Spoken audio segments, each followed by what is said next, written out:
English is not good, तो सो मैं हिंदी में अपनी बातचीत रखूंगा। यहाँ उपस्थित तमाम कॉमरेड्स और साथियों, आज हम लोग जिस सवालों से जूझ रहे हैं पूरी दुनिया में, उन्हीं सवालों से नेपाल भी जूझ रहा है, भारत भी जूझ रहा है, यूरोप जूझ रहा है, अमेरिका के लोग जूझ रहे हैं।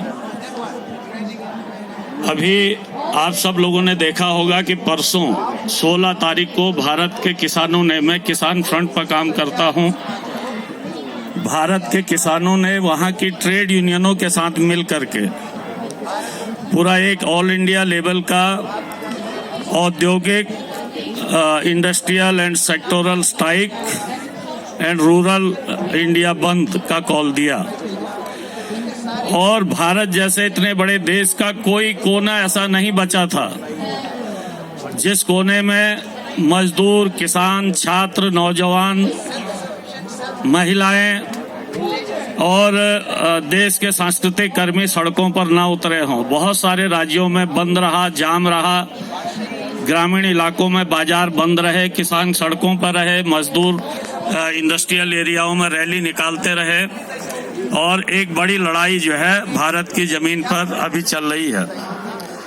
इसी दौर में हम लोग देख रहे हैं कि यूरोप के अंदर, वो चाहे फ्रांस हो, स्पेन हो, जर्मनी हो, चाहे बुल्गारिया हो, चाहे पोलैंड हो, कई देश हैं जिन देशों के अंदर किसान अभी ट्रैक्टर लेकर के सड़कों पर उतरे हुए हैं और इस व्यवस्था के खिलाफ अपने गुस्से का इजहार कर रहे हैं। जर्मनी में तो हमने देखा कि जर्मनी का किसान ट्रैक्टर लेकर के घुस गया अपनी राजधानी के अंदर हॉर्न बजाते हुए और अपने शासक वर्ग को चेताया।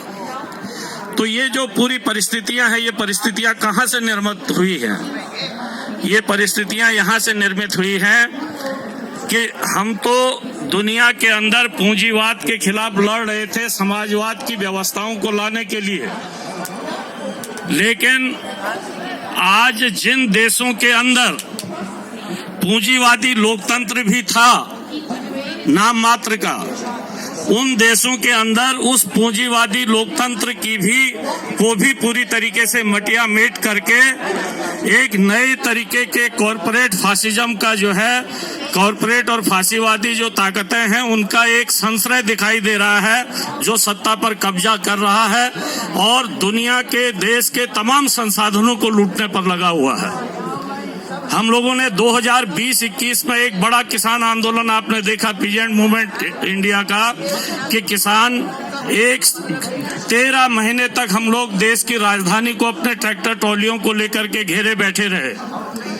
उन 13 महीनों के अंदर जो लड़ाई हम लोगों ने लड़ी 3 कृषि कानूनों के खिलाफ, वो कृषि कानून क्या थे? वो ये थे कि हमारी सरकार WTO के दबाव में, साम्राज्यवादी ताकतों के दबाव में हमारी खेती को, हमारी जमीन को कॉरपोरेट के हाथों में गिरवी रखना चाहती थी।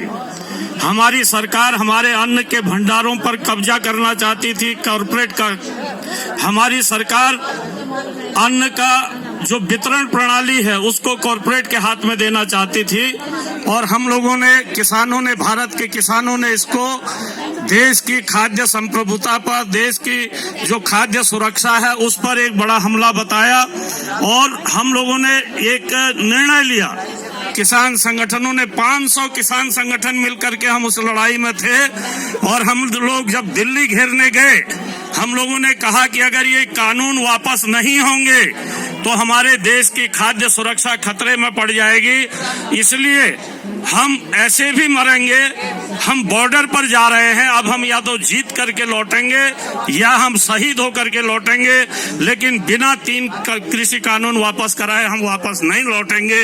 इस संकल्प के साथ हम लोग जो है दिल्ली के बॉर्डरों पर 13 महीने जमे रहे, और अंततः उस सरकार को उससे जो है कदम पीछे खींचने पड़े।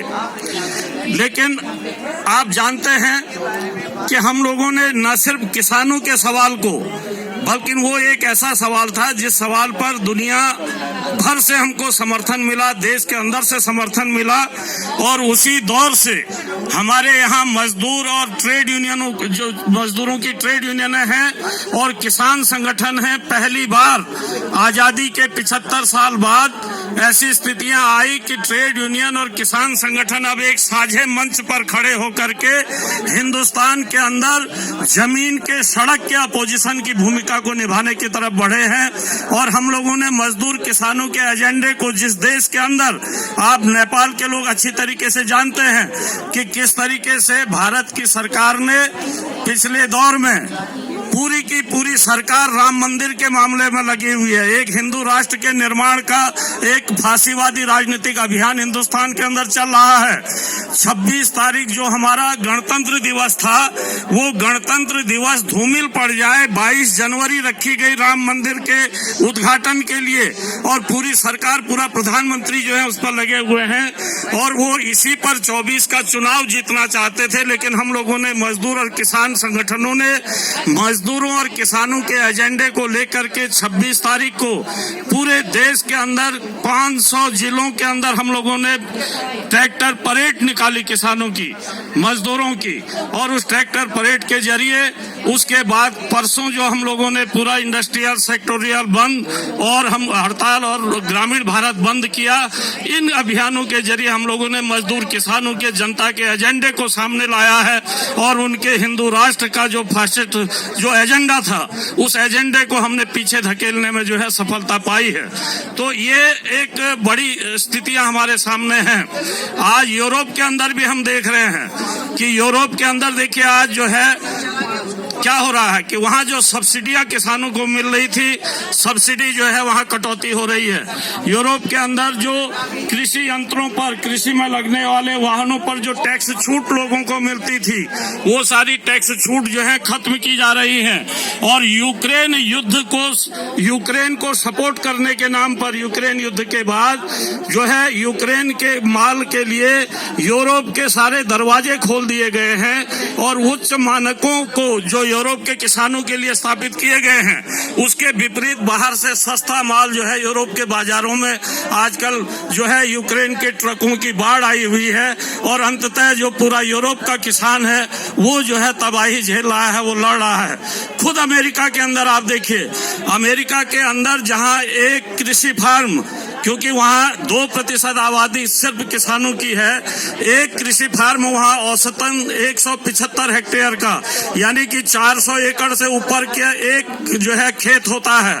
उस अमेरिका के अंदर भी आप देखिए, जहाँ 42 लाख रुपया हर साल एक किसान को वो सरकार सब्सिडी देती है, और जिसके लिए हम लोग कहते थे कि हम जो एशिया के किसान हैं इसीलिए तबाह हैं कि वहाँ सब्सिडी मिलती है। पिछले 8-10 साल के अंदर अमेरिका के अंदर 2.5 लाख किसानों को अपनी जमीन बेचने पर मजबूर होना पड़ा है, उनको बाहर निकलना पड़ा है।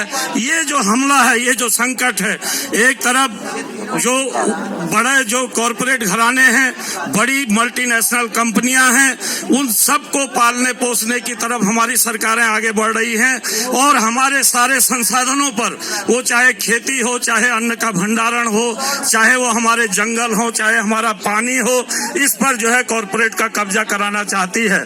तो अंततः मैं एक बात कहना चाहता हूं आपको, अंतिम बात, कि दुनिया के अंदर अभी एक युद्ध चल रहा है। वो युद्ध है कि दुनिया के संसाधनों पर किसका कब्जा रहे। ये जो संसाधन है, जमीन है, हवा है, पानी है, ये प्रकृति ने हम सब के लिए बराबर जो है दिया था, लेकिन धीरे धीरे कुछ लोगों का इस पर कब्जा होता गया, और अब दुनिया के अंदर जो है 10-20 बड़ी मल्टीनेशनल कंपनियां, और हर देश के अंदर जो है 5-10 जो है कॉरपोरेट कंपनियां इन सारे संसाधनों पर कब्जे के लिए लगी हुई हैं। तो एक तरफ वो है, दूसरी तरफ अरबों अरब जो है दुनिया की जो है ये आबादी है। हमको इन संसाधनों पर किसका कब्जा रहेगा, इस बात को तय करना है। इस लड़ाई को लड़ना है। ये लड़ाई अगर नहीं लड़ेंगे तो समाजवाद की लड़ाई हमारी बहुत पीछे चली जाएगी।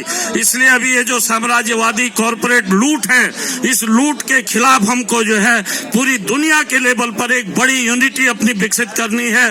अपने देशों के अंदर ऐसे शासक वर्गों के खिलाफ लड़ना है, क्योंकि अगर हमने जमीन नहीं बचाई, पानी नहीं बचाया, अगर हमने अन्न के भंडार नहीं बचाए, तो अंततः होगा क्या कि अगर कॉरपोरेट के हाथ में वो चले गए तो कॉरपोरेट भूख पर मुनाफे का व्यापार करेंगे। उनको अगर शराब बना करके मुनाफा होगा, वो अन्न को गोदाम से शराब फैक्ट्री ले जाएंगे। उनको अगर इथेनॉल से ज्यादा फायदा होगा, वो अन्न को जो है गोदाम से इथेनॉल की फैक्ट्री में ले जाएंगे, लेकिन गरीब की थाली में भोजन नहीं आने देंगे। वो गरीब की थाली में भोजन तभी आने देंगे जब उनको उस पर भारी मुनाफा होगा। इसलिए ये जो मुनाफे पर आधारित ये जो दैत्याकार कंपनियां जो आ रही हैं, इनके खिलाफ एक बड़ी लड़ाई हमको दुनिया के लेवल पर लड़नी है। तभी हम अपने समाजवाद के निर्माण की लड़ाई को भी आगे बढ़ा पाएंगे। अभी अपने देशों के अंदर लोकतंत्र को बचाना, जो दूसरे विश्व युद्ध के बाद जो लोकतांत्रिक व्यवस्थाएं तमाम देशों में आई थी, आज उसको फासिस्ट विचारधारा पलटने पर लगी हुई है। इसलिए उन व्यवस्थाओं को कम से कम बचाना और उसके बाद समाजवाद के लिए आगे जो है कदम बढ़ाना, ये तभी संभव होगा जब हम इस कॉर्पोरेट लूट के खिलाफ एक बड़ी यूनिटी अपने देशों के अंदर, दुनिया के अंदर बनाएंगे। हम इस एकता को बनाने की तरफ बढ़ रहे हैं, भारत में भी, दुनिया के देशों के साथ भी। और हम उम्मीद करते हैं कि ये जो वर्ल्ड सोशल फोरम का ये जो आयोजन है, ये इस एकता को बढ़ाने में मददगार होगा। आप सबका धन्यवाद।